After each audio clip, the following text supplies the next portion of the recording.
सर्वमंगलमांगल्ये शिवे सर्वार्थ साधिके शरणे त्र्यंबके गौरी नारायणी नमोस्तुते। जय श्री राम। साथियों नमस्कार। साथियों स्टोरी जय केरा का यूट्यूब चैनल पर आपका स्वागत है। साथियों यदि आप हमारे चैनल पर प्रथम बार उपस्थित हुए हैं अथवा हमारे वीडियो पहली बार देख रहे हैं, कृपया हमारे चैनल को सब्सक्राइब कर लें, बगल में बेल आइकन घंटी प्रेस कर लें, जिससे आपको नई नई बातें समय से पता चलती रहे, आप उससे अवगत होते रहें।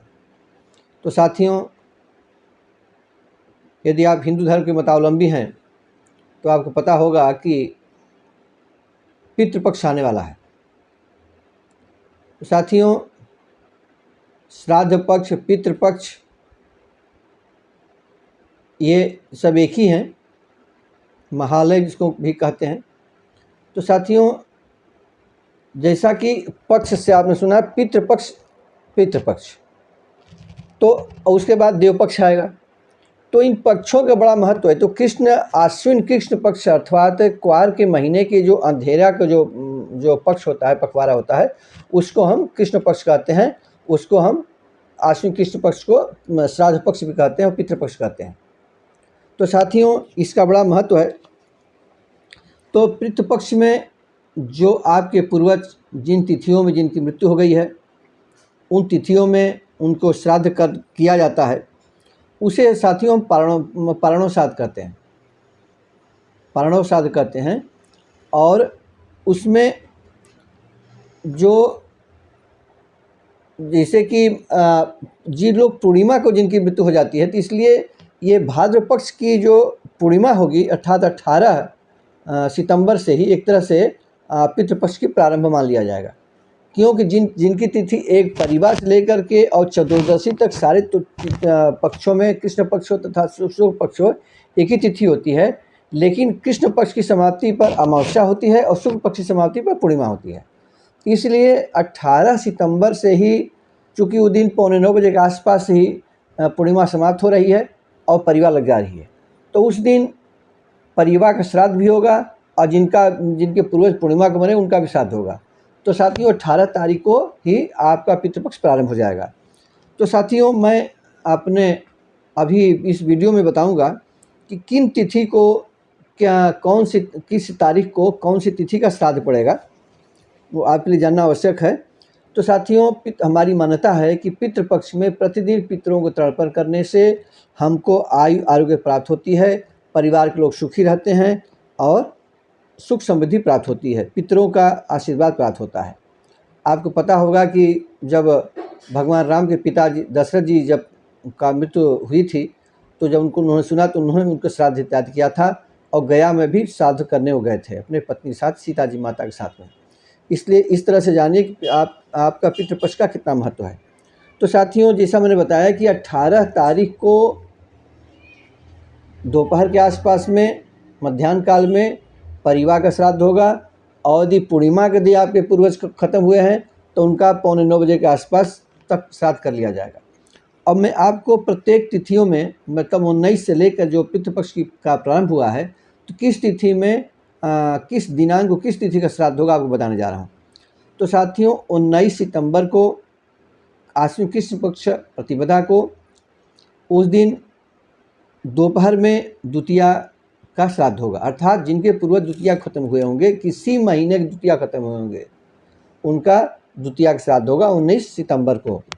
और उसके बाद 20 तारीख को, 20 सितंबर को मध्याह्न काल में ये तृतीया का श्राद्ध होगा। उसके बाद आपको 21 तारीख को मध्याह्न काल में चतुर्थी का श्राद्ध होगा। 22 तारीख को मध्याह्न काल में पंचमी का श्राद्ध होगा। 23 तारीख को मध्याह्न काल में षष्ठी का श्राद्ध होगा। 24 को मध्याह्न काल में षष्ठी तिथि का श्राद्ध होगा। और 25 तारीख को साथियों ये अष्टमी का श्राद्ध होगा। इस दिन जो जीवित पुत्र का व्रत भी औरतें करती हैं, ये इसकी मान्यता आपके पूर्वांचल में जो बनारस इत्यादि के जो इलाका है, इसमें विशेष रूप से प्रचलन है। जीवित पुत्र का व्रत कहते हैं। तो वह 25 तारीख को जीवित पुत्रिका व्रत रहा जाएगा और 26 को उसका पारणा होगा जीवित पुत्रिका का। और उस दिन 25 को अष्टमी का श्राद्ध होगा और 26 को आपका मातृनवमी श्राद्ध होगा। और ये जो सुहागिन जो औरतें होती हैं, इनकी उस दिन ये विदाई हो जाती है। मतलब ये पूर्वज की विदाई हो जाती है तो मात्र नौमी के श्राद्ध उस दिन किया जाता है। नौमी का श्राद्ध उस दिन होगा, किस दिन? 26 तारीख को। फिर 27 को साथियों 10वीं तिथि का श्राद्ध होगा। अर्थात मैं पुनः दोहरा दूं, किसी महीने की किसी महीने में 10वीं तिथि को यदि पूर्वज आपके खत्म हुए हैं तो इस आश्विन कृष्ण पक्ष में 10वीं तिथि को अर्थात 27 सितंबर को उनका श्राद्ध किया जाएगा। और 28 तारीख को एकादशी तिथि का श्राद्ध होगा। उस दिन इंदिरा एकादशी कहेंगे। और उस दिन यदि आप इस पितृ पक्ष में अपने पितरों के निमित्त में उनके लिए उपवास करते हैं, व्रत करते हैं, पिंडदान करते हैं, तो इस व्रत का, इस उपवास का, इस पिंडदान का, इस श्राद्ध कर्म का फल अत्यंत कई गुना बढ़ जाएगा। आपके पितृ जो हैं वो किसी अगर विपन्न अवस्था में होंगे, किसी परेशानी में होंगे, किसी कष्ट में होंगे, तो उनको आपके इस पुण्य प्रताप से उनको मुक्ति मिलेगी। और उनको मुक्ति मिलेगी, वो सुखी होंगे तो आपको भी आशीर्वाद देंगे, जिससे आपका जीवन भी सुखमय और प्रसन्नचित होगा। तो ये हमने क्या बताया? 29 तारीख को, ये 28 तारीख को एकादशी के साथ के इंदिरा स्वास्थ्य में बताया, इंदिरा एकादशी बताया। फिर 19 तारीख को द्वादशी का श्राद्ध होगा। साथियों, इस द्वादशी के श्राद्ध के साथ साथ इसमें एक खास बात ये भी हो गई कि यह श्राद्ध जो है, जो द्वादशी का होगा 29 तारीख वाला, इसमें सन्यासी हैं, यति हैं, योगी हैं, वैष्णव हैं, इनका श्राद्ध होगा। साथियों, पुनः मैं बता दूं, अभी मैं किसी का नाम नहीं लूँगा, मैं एक विद्वान घर गया था, एक पंडित घर गया था। उन्होंने कहा कि आज वैष्णव एकादशी का है, इसलिए आज वैष्णव एकादशी, इसलिए हम लोग वैष्णव, इसलिए आज वैष्णव एकादशी का आज हम व्रत हैं। आप लोग गृहस्थ हैं, इसलिए आप लोग कल व्रत थे। उनको ये नहीं पता था कि वैष्णव साधु सन्यासियों को वैष्णव कहते हैं और स्मार्त को गृहस्थ कहते हैं। आप ब्राह्मण हो, किसी वर्ग के हों, यदि आप गृहस्थ हैं तो आप स्मार्त हैं, और आप किसी जाति संप्रदाय के हों, यदि आप सन्यासी हैं, यति हैं, जोगी हैं, तो आप वैष्णव कहे जाएंगे। तो वैष्णव लोगों का श्राद्ध जो होगा वो, यति सन्यासियों का श्राद्ध जो होगा वो 29 तारीख होगा, द्वादशी का श्राद्ध होगा। अन्य समान लोगों का द्वादशी का श्राद्ध होगा। अब साथियों, अब 30 तारीख को त्रयोदशी के श्राद्ध होगा। इसके साथ साथ अब 1 अक्टूबर को चतुर्दशी का श्राद्ध होगा।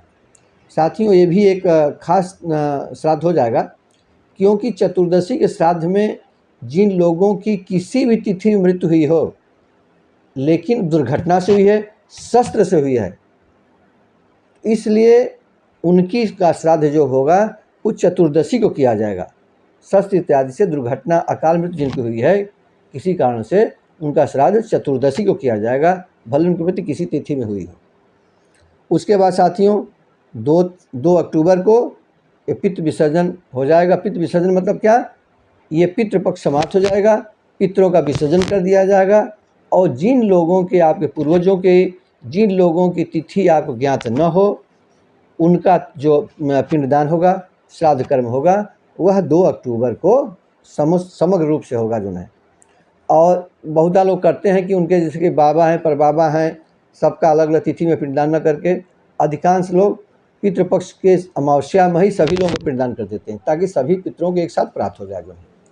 तो इस तरह साथियों, एक बहुत ही आवश्यक जानकारी मैंने आपको दिया, और आशा है कि आप इस जानकारी का लाभ उठाएंगे और आप अपने पितरों की संतुष्टि के लिए श्राद्ध कर्म करेंगे। साथियों, श्राद्ध कर्म करने से शुभ रहता है। मृत आत्मा जब सुखी होगी तो आप भी सुखी रहेंगे, आप उनका आशीर्वाद प्राप्त होगा।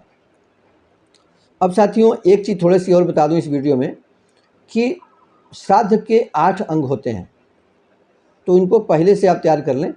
अन्न, तिल, जल, दूध, घी, शहद, धूप और दीपक, ये श्राद्ध के अंग कहे गए हैं। तो इसलिए हम जब तर्पण करते हैं तो थाली में जल लिया, बारी वाली थाली में जल लेते हैं, और अपसभ्य होकर के जनेऊ का जो है, अगर जनेऊ नहीं पते तो बाएं तरफ से जो है, ये आप अपने पितरों को ध्यान करते हुए, और जो अपने काला तिल, सफ़ेद फूल और चावल से पितरों को तर्पण करते हैं। तो आशा है कि इस जानकारी से आपको आप अपना तर्पण का जो आप करना होगा करेंगे।